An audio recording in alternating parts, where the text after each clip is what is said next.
Stephen A. Smith and Ryan Clark is here. But Stephen A., the world is dying to hear your reaction to this thrilling opening night game. Very, very predictable. Very predictable. First of all, I want to congratulate both the Cowboys and the Tampa Bay Buccaneers for giving us an absolutely marvelous game. It was thrilling. It was suspenseful. It was all of those things for everybody else, including Marcus Spears, who took the liberty of FaceTiming me. Swagoo to those of you who watch him on First Take. The man FaceTimed me while I was in bed, okay, to let me know, oh, I'm going to get you tomorrow. The Cowboys, after they hit the field goal, and they took the lead. And I was like this. There's a minute and 24 seconds left, and Tom Brady only needs a field goal. Did you not learn from what you saw in the NFC Championship game against the Green Bay Packers when all he needed was a first down or two? They don't learn, and this is what it is. It fits right into my narrative about the Cowboys. We're making a big deal that they scored 29 points. The offense was moving the ball all night long. Kellen Moore did a fabulous job play calling. Dak looked absolutely spectacular as far as I was concerned. Mid-season form, considering the fact that he was hurt and he came back and this was his first game. But I'm looking at it and I'm saying, excuse me, you got Ezekiel Elliott, you got an offensive line even without Zach Martin that's pretty damn good. And McGovern obviously filled in. He had some troubles, but nevertheless he showed up. You got CeeDee Lamb, you got Michael Gallup, you got Amari Cooper. I'm supposed to be moved that you had 29 points? The question is, are you going to win the game? What is your defense going to do? And even though the defense wasn't as awful as we saw them historically be last season, in the end, Tom Brady had the ball with a minute and 24 seconds left, and all he needed was a field goal. It's laughable to me that people sit here and they're like, oh my goodness, did you see the Cowboys? It was a great game. Did you see them perform? Did you see what they did? I mean, we have to be so moved. Really? That's where we are? This is exactly what I told you. It plays right into my narrative. Dallas Cowboys should win the NFC East. Dallas Cowboys, quality football team, an elite offensive team. But what do I always say, Ryan Clark? Just wait. Take the time.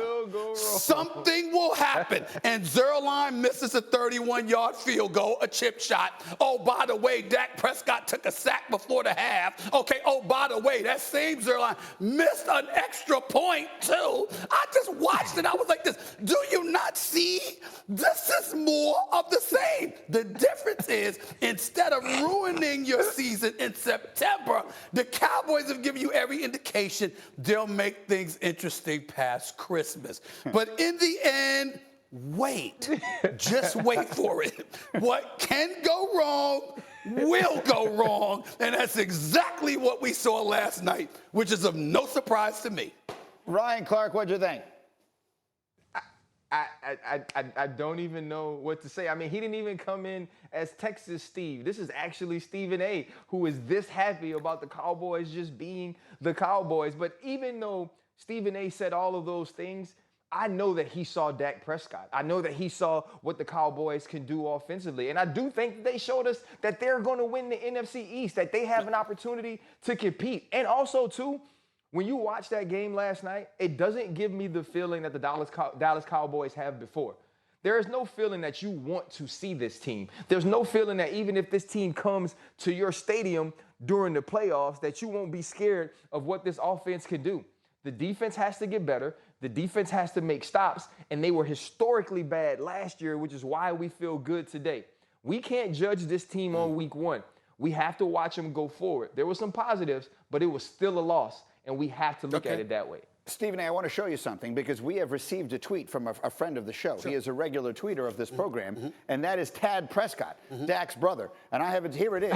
Wow, Dak actually getting some respect this morning on Get Up. All I've heard are these same guys badmouth and doubt. About time y'all open your eyes. Right. Well, that's not necessary. As Tad well knows, Dak has a lot of supporters on this program and some who don't. Let me say this. Yeah. Mad respect to him looking out for his brother. Right. Respect where you're coming from in all seriousness. Always. If you're going to call and chime in, could you at least show us the courtesy and respect of being honest? Don't lie on us. We all respect the hell out of Dak Prescott. We all have raved about Dak Prescott. We all were pushing for him to get his money, which he so richly deserved. Yep. And I personally was furious when he got hurt because I was scared that was going to be used as an excuse not to give him his money. We can hate on the Cowboys all we want to, but to Mr. Prescott, the brother of Dak Prescott, Just tell the truth. That is not the case. Dak Prescott gets a lot of love. It's them damn Cowboys who do not. Let me ask you this, though.